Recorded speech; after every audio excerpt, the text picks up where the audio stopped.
Alrighty, guys. We're gonna do a couple things. Oh, I hit the wrong button.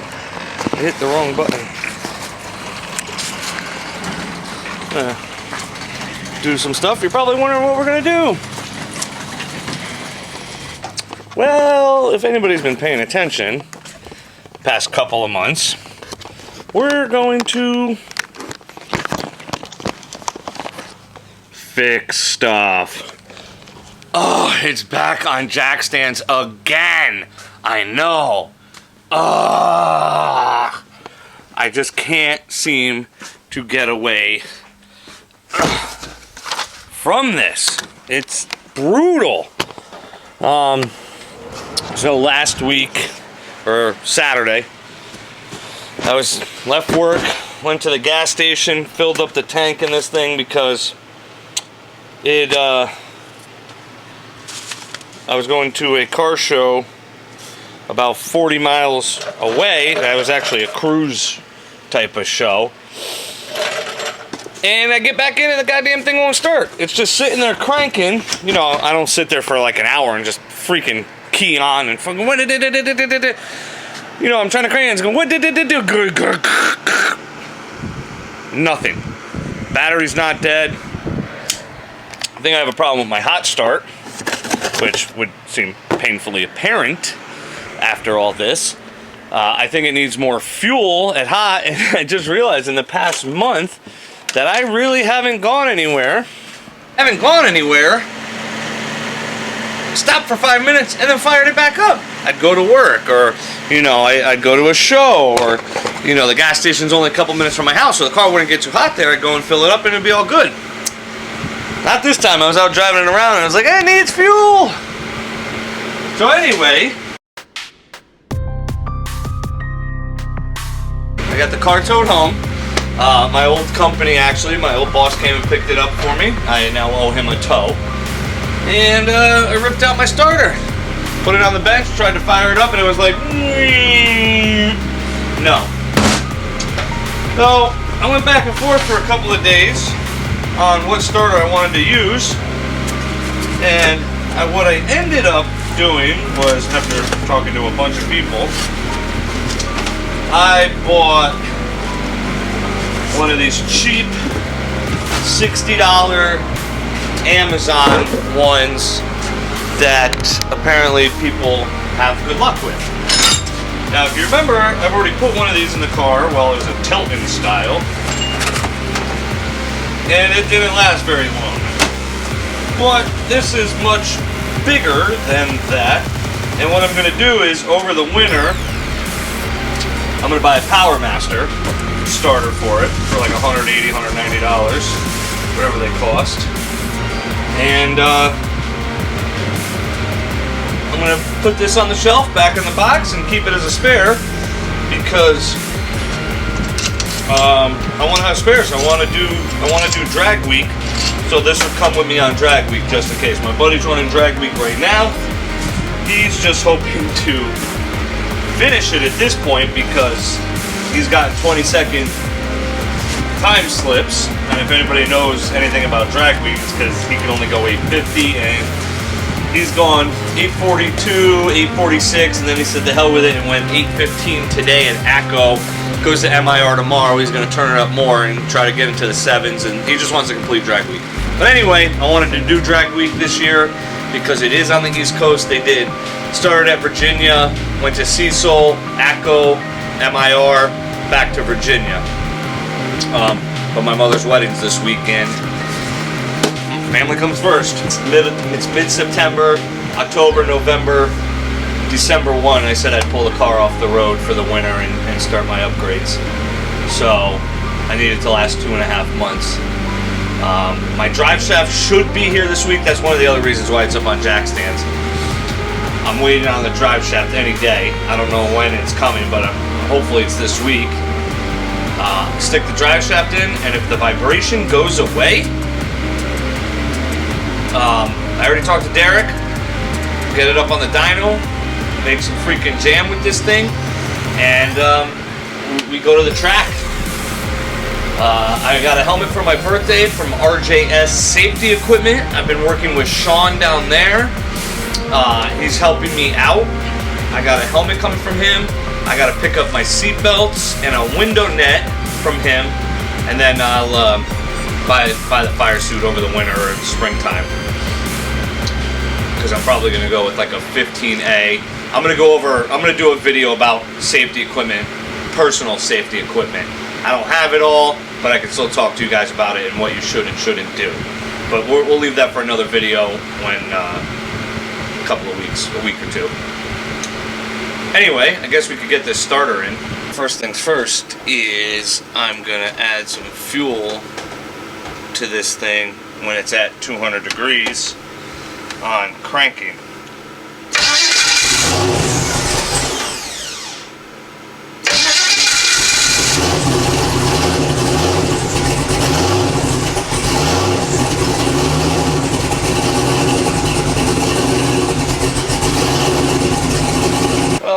Runs again. Man, that starter sounds freaking weird. Listen to this thing.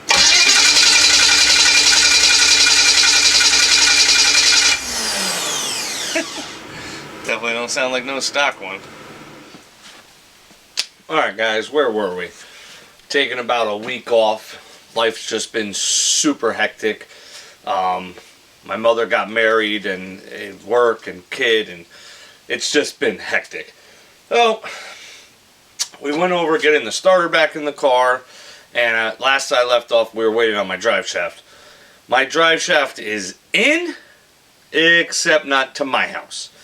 The guy who ordered it for me accidentally had it delivered to his house, so tomorrow morning I am running up to grab it. It's a strange 3.5-inch chromoly, 1350 joints on it, and we're going to get that slung in. So we can get the old one out now that that's in. I didn't want to take it out anyway, but and I'm doing something a little more that I didn't want to do until this winter. We are now going to move the expansion tank and reservoir into the trunk. Yep. This is something I wanted to do since I put it up there, but it was just easier to put it up front for now. But when I was working under the car, I had the radiator drop down because I forgot I had to weld another support rod in for the ice tank, because that wasn't supported, that wasn't bolted down. It is now. And when I was doing that, I dropped the rod I was making onto my radiator and punched a hole in it. So you can see I caused this, the fins. I hit this with pliers, and I JB welded it. A lot of people said JB weld it up, run that thing. Radiator shops wanted like $100+ to fix a pinhole. Radiator's like $160 brand new. One of the winter upgrades, I was holding off, but you can see it over there. But you can see it's got no fittings. They're all cut off. My buddy Dave had a Fox body sized Griffin 3-core aluminum radiator sitting that he bought a while ago for his car, and he just can't make it fit with his turbo placement and all that. So he gave me that radiator because mine's in the back, and I got a ton of room to put a bigger radiator in. I think I talked about this with you guys when I originally put that one back there. I was tapped money-wise and time-wise, so that's why that one just got stuck back there, and I was like, I'll upgrade it later.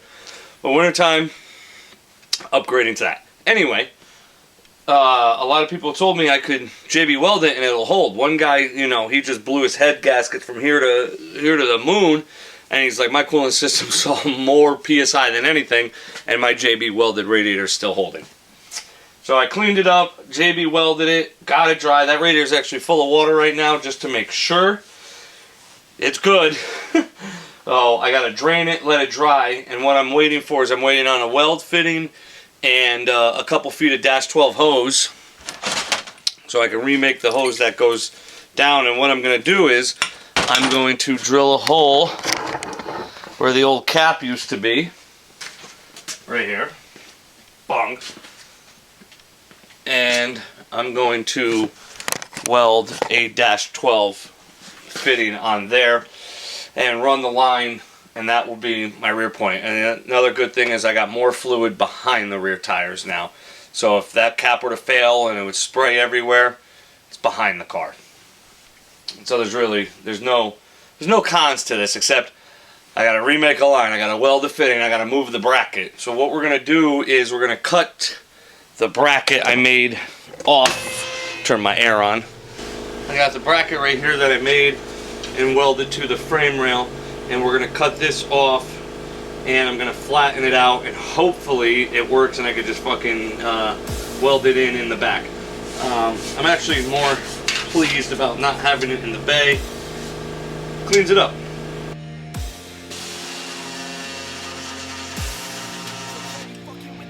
You can see the bracket. I have it clamped onto the body. I cleaned it all up. I put a curve over it to match this curve, so it's got something to sit on. What I'm going to do is I'm going to tack weld it there, you know, 2 spots. Make sure everything. Precautions: disconnect your ground cable off your battery, and I like to unplug my ECU. You got to remember the ECU harness has chassis grounds on it in your harness, so it's just safe practice just to unplug it. You don't want to fry your computer or anything like that. Just better off. It's gonna suck. We're gonna have to crank up the gas a little bit so I get some stick out on this cup. Alright, I got the reservoir mounted up in here, up on the bracket. I just shot some black paint on it for now. Yeah, whatever. But it's solid. It's gonna be even more solid when there's a hose coming off of it.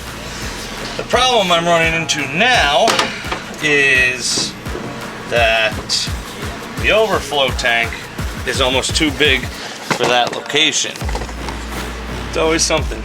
If this was aluminum, it wouldn't matter, because I would just take out an inch or 2 of it, weld the top back on it. Problem is it's plastic. And I'll show you right now, it's going to sit on the floor. Way too freaking tall. Alright guys, I just sit here and thought about this, and I'm like, why am I gonna buy an overflow when I can make one? I got some spare 3-inch aluminum pipe, I got some aluminum plate. I'm gonna cut a hole, you know, I cut a 3-inch plate out of. I took the drain out of the Moroso one, and I had a bung that I cut off something else, so that's gonna go on the bottom. I have an aluminum 4 fitting to weld into the side for the overflow, and I just ordered a 2-inch aluminum weld-on bung with a cap. Give it a shot. In the spirit of DIY garage built, figure this is not a bad idea.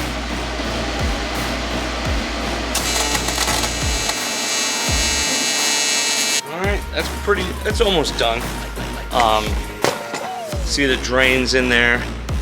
You can see the feed is in there. It's gonna sit like, oh, it's a little warm. So it's gonna sit up. I have a cap coming, screw-on cap. Not bad for not welding. A little pinhole there I gotta take care of. I saw. Not bad for not welding in a couple of months. There you go. Parts I had laying around. You know, extra fittings I've ordered. I kept that bung I cut off of something because I'm like, this is a good bung, and the only thing I had to order was a cap for like $18 off Amazon. So there you go. I'm gonna have to do that. Make a bracket. Done. Got your homemade coolant overflow. All right, that's old versus new. New on the left, old on the right. This is definitely heavier and it's smaller. It's a 3.5-inch chrome moly, and this is 4-inch steel, and it's definitely, this one's definitely heavier than this one. It's got to be thicker wall. They both got 1350 joints. I gotta take off my yoke here, put it on this one. Alright, got my new drive shaft all set up with my new yoke on it, and you can see how much more articulation there is now on this one compared to how little it was on that one. So, radiator's back in the car, buttoned up. You can see the fitting there, which comes up to here. Had to do some serious notching down here to fit it, because, you know, this is an afterthought again, and you know, nothing's built around it, so it don't fit right. Right? Shocking, I know. But I need 3 more months out of this, and the car's coming apart. And one of the main things, I mean, I have a whole list of crap I want to change, but one of the first things is the rear end's coming out of the car. We're doing upper and lower torque boxes, and I'm redoing all the framework back here, because now that I got the water tank, I want to move it forward, move the battery. I'm going to get a different battery and a battery tray. Everything's going to be redesigned, and I'm going to try to drop the fuel tank down lower. All right, we'll get to that, but that's pretty much the gist of the cooling system changes. I wouldn't have changed anything if I didn't put a hole in the radiator, but here we are. New drive shafts in, Strains 3.5 chromoly. New starters in. Gonna get this thing off stands. Tomorrow the cap for this comes in. Weld the cap on. I'm gonna make a bracket tonight. Just gonna take a piece of flat aluminum, come off, drill a hole, and it's gonna get mounted to the other side of that. And I gotta run I'm just gonna make a quick hose for this. And the only other thing is I gotta freaking pop the alternator off, take the plug out of the top of my water pump, and dump the steam ports back into there. But I'm not gonna bore you guys with that. Guys, grab a cold drink, get in the garage, work on your hot rod. Fall is here. It's 65 degrees in the garage with the doors open, so you know what that means, boost weather. Have a good night, guys.